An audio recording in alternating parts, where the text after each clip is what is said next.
বুরাইদা রাদিয়াল্লাহু তাআলা থেকে বর্ণিত, তিনি বলেন আসবাহান নবী সাল্লাল্লাহু আলাইহি ওয়াসাল্লাম ওয়া দাআ বেলালান। এই হাদিস আমরা শুনেছি আল্লাহর নবী সাল্লাল্লাহু আলাইহি ওয়াসাল্লাম একদিন সকালে বেলাল রাদিয়াল্লাহু তাআলাকে ডাক দিয়ে বলছেন, বিমা সাবাকতানি ফিল জান্নাহ, বেলাল তুমি আমার আগে জান্নাতে প্রবেশ করলে কি করে? তুমি কি করে আমার আগে জান্নাতে প্রবেশ করলে?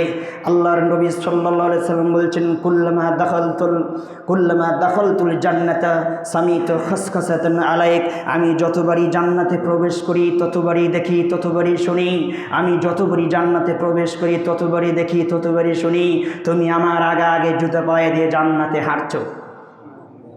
আল্লাহর নবী বললেন, বেলাল বুঝলাম না, তুমি আমার আগে জান্নাতে কি করে গেলে? কি করে আমার আগে জান্নাতে প্রবেশ করলে? তখন বেলাল বলছেন, আমি তো তেমন কিছু দেখতে পাই না আল্লাহর নবী, তবে আমি একটি কাজ করেছি।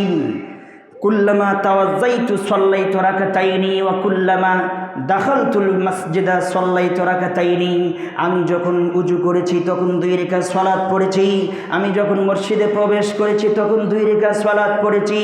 আল্লাহর নবী বলছেন, বিহিমা, বুঝেছি, কারণ এটাই, এই কারণেই তো তুমি আমার আগে জান্নাতে প্রবেশ করেছো। যখনই তুমি উযু করেছো তখনই 2 রাকাত সালাত পড়েছো, যখনই তুমি মসজিদে প্রবেশ করেছো তখনই 2 রাকাত সালাত পড়েছো, এই কারণেই তুমি আমার আগে জান্নাতে প্রবেশ করেছো। হাদিস তিরমিজি। এই দেশের মানুষ এখনো বুঝলো না মসজিদে ঢোকার পরে 2 রাকাত সালাত পড়তে হবে। এক শ্রেণীর নামধারী আলেম বলছে যে পড়া যাবে না, এদের থেকে বাঁচতে হবে, সাবধান।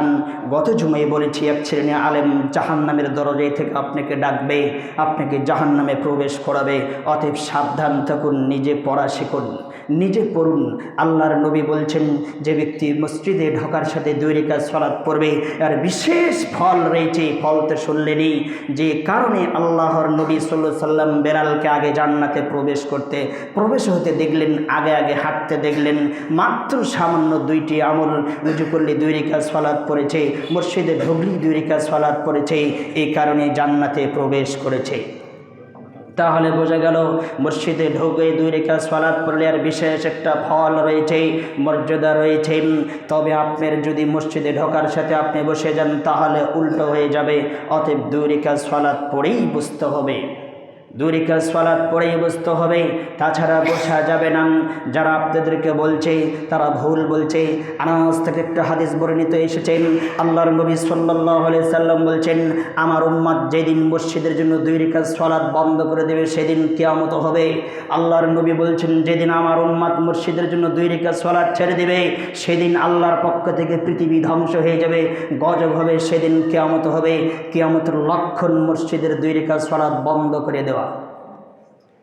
তাহলে আপনি বন্ধ করেছেন, আজ থেকে চিন্তা ফিকির চাহিদা পরিবর্তন করুন। হাদিস তিরমিজি, মিশকাত, অনেক গ্রন্থে এসেছে মুর্শিদের জন্য 2 রাকাত সালাত পড়তে হবে, বাধ্যতামূলক, অবশ্যই পড়তে হবে। সূর্য ডোবা ভাব এই টাইমে মসজিদে প্রবেশ করছেন, আপনি দাঁড়িয়ে থাকবেন 2 রাকাত সালাত সূর্য ডোবার পরে, তারপরে আজান হবে, আজানের পরে 2 রাকাত সালাত পরে তারপরে বসবেন। হাদিসের ভিতরে এসেছে মসজিদে ঢোকার সাথে বসা নিষেধ, চলবে না, একেবারে নিষেধ। যারা আপনাদেরকে বোঝাইছে তারা উল্টা পাল্টা বোঝাচ্ছেন, অতএব আপনার ওখান থেকে বাঁচতে হবে।